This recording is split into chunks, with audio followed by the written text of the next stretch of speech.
시청자 여러분 안녕하십니까? 대구 경북을 대표하는 시도 때도 없는 뉴스 송보입니다. 오늘의 주요 뉴스입니다. 이준석 국민의힘 전 대표가 추진하는 가칭 개혁신당과 이낙연 신당, 양향자 대표의 한국의 희망, 금태섭 전 의원의 새로운 선택 연대설이 흘러나오고 있습니다.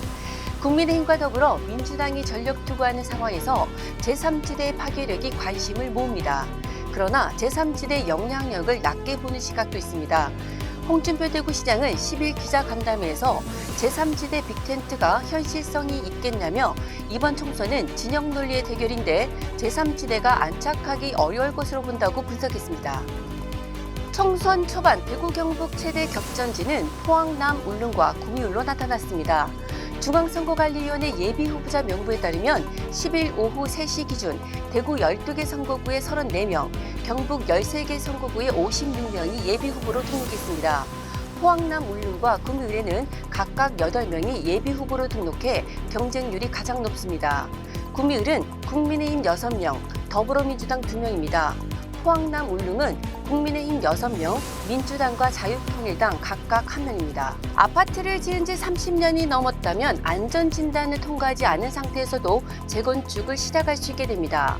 윤석열 대통령이 10일 경기 고양시에서 국민이 바라는 주택을 주제로 민생 토론회를 갖고 정부는 재개발, 재건축 규제를 확 풀어버리겠다고 했습니다.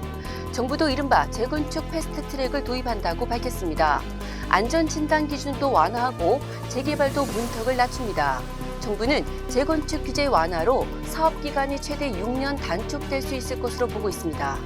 대구은행의 캄보디아 현지 자회사 DGB 특수은행의 상업은행 인가를 위해 캄보디아 공무원에게 전달할 로비 자금을 브로커에게 제공한 혐의로 재판에 넘겨진 김태호 DGB 금융지주 회장과 전 현직 임직원들이 1심에서 무죄를 선고받았습니다.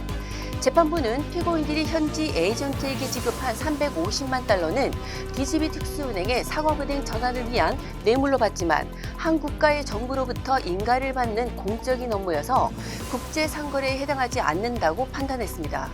홍준표 대구시장이 달빛철도 특별법의 국회 본회의 처리가 무산되자 10일 본인이 대표 발의한 법안인데도 법사위 상정을 저지하는 경우는 30년 가까이 정치하면서 처음 본다며 국민의힘 윤재욱 원내대표에게 직격탄을 날렸습니다.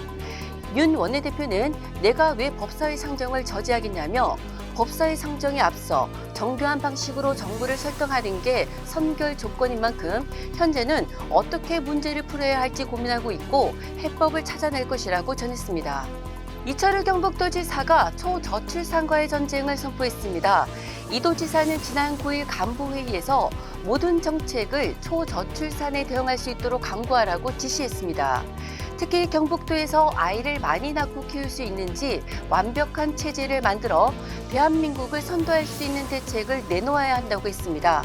경북도는 오는 18일 새 업무보고에서 실국별로 제시한 대책을 전문가와 함께 토론해 정책 방향을 구체화하고 전문위원회도 구성할 방침입니다.